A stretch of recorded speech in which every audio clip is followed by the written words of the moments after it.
So here we are, you're done. Yeah, it's been a trip, that's for sure. A few things I'd like to say. I'd like to, first of all, thank you and the council for allowing a thing to be designed like this, because we're all talking about climate change and how we respond to it. Being able to build a structure like this to hold the bell that is marking the high tide around the country is a radical departure from previous bell frames that I've made. This tree fell down in the storm of this spring, this year on my farm. Because this tree fell down, there's an old Japanese saying, if you want to build a table, find the timber first. And this is contrary to the way we normally design things. Normally we design stuff and then find the material to make that object. But starting with the fallen down tree, which started growing in 1802, which means that all the carbon from the Industrial Revolution is in this wood. By using this timber, we've massively cut our footprint down. Instead of having to make joins and using curved timber to make the structure to get the strength, so I could, once we measured this up,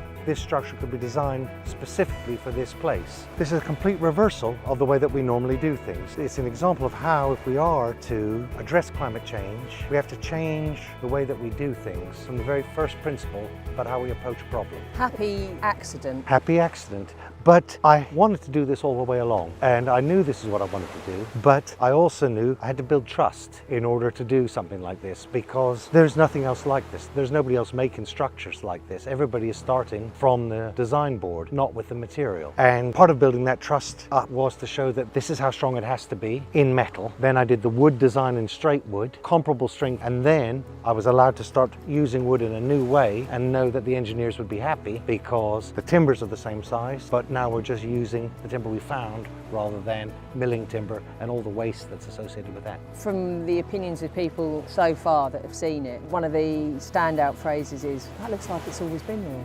Yes, I know. Well, there's another component about it. I hand cut all this timber. This is how things used to be made, and it gives it that kind of feel, but it also puts the hand, and I think it's important for me that the hand is on the object. I don't like too clinical an object. All this hand cut timber, to the brush marks on the bell, to the cast bronze plate, which I knew if we poured the metal into an open mold, we'd get this surface that's a little bit like the sea, and as the patina builds on this surface, it'll just turn more and more into the sea and naturalize even more. How do you feel about this as it sits here? I think this is such a special site, not because like I got to make a nice wooden frame, but because of people like you, the community, the response that has been here, and this location. You've got such a juxtaposition of so many ways that we can think about our relationship to the sea. As this project's gone around the coast, I never really fully appreciated how the west coast is all rocks and is unchanging for the most part, and the east coast is constantly under flux of much different geology. So people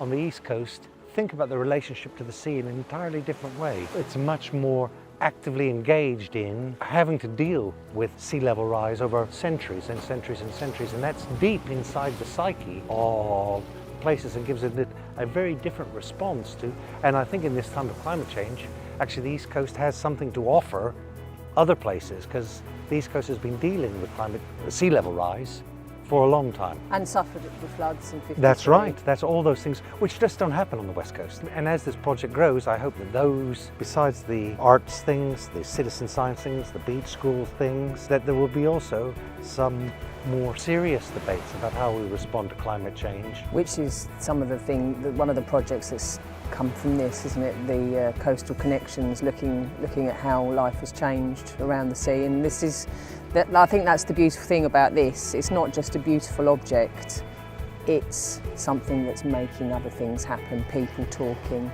communication, people thinking, and that you can experience this in many ways, this bell. You can hear it, you can see it, you can feel it, you can think, it's many things. That's so nice to hear that, because that's really important to me. If it was just putting lumps of wood and metal down, it'd be of no interest to me whatsoever.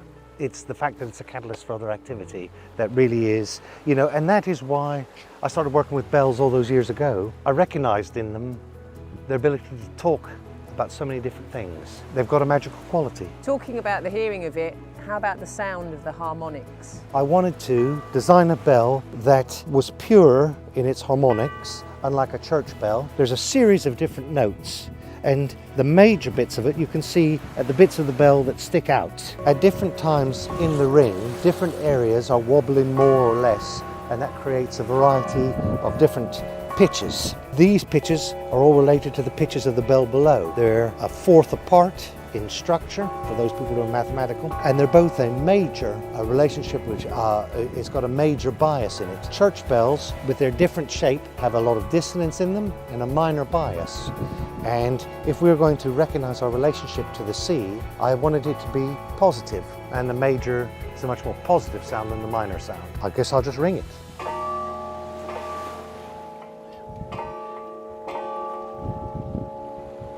So we'll let this sit through like 6 months or more. People can respond to it, say, oh, it's a bit stiff, it's not ringing loud enough, it's ringing too loud, whatever. And we can make adjustments to the position of this and the weights of these counterweights and tailor it to fit the general bias over a weather cycle. How do you expect it to change in 6 months? The wood, well, of course, will start to go grayer. This is the raw metal as it came out of the mold, and you can already see it's only been here since, it's not even a week, is it? It's had a week. It's had a week, and already colour is starting to come.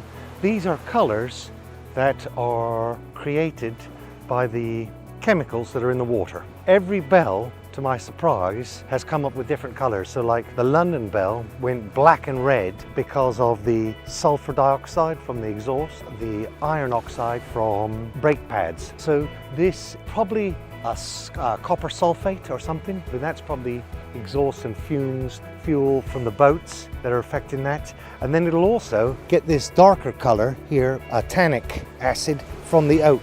So the bottom bell will be a different color than the top bell. These objects are meaningless without the activities that go around them. And you know, your beach schools thing, I mean, it's fantastic. You know, how's that been going? Well, you came to our local school, a local primary school, Mayflower, and you put the touring bell in, and you gave a lovely chat to those kids there and told them all about this and what it was for.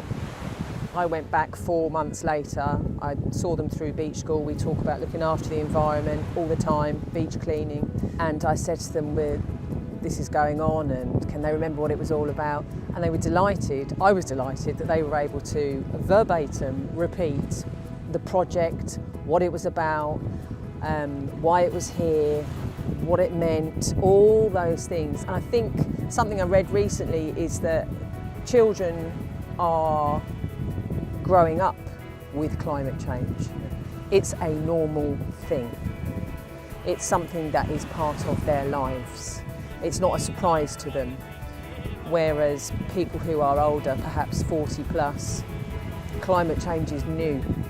Yeah, and it's a change of life rather than just the way life is. So they have a very different approach to it, an acceptance perhaps, and a drive to live life combating it, as opposed to being irritated by it perhaps. I think with the children, I really appreciate the way that they can take the time to stop and look, as opposed to your average grown-up who doesn't stop and look.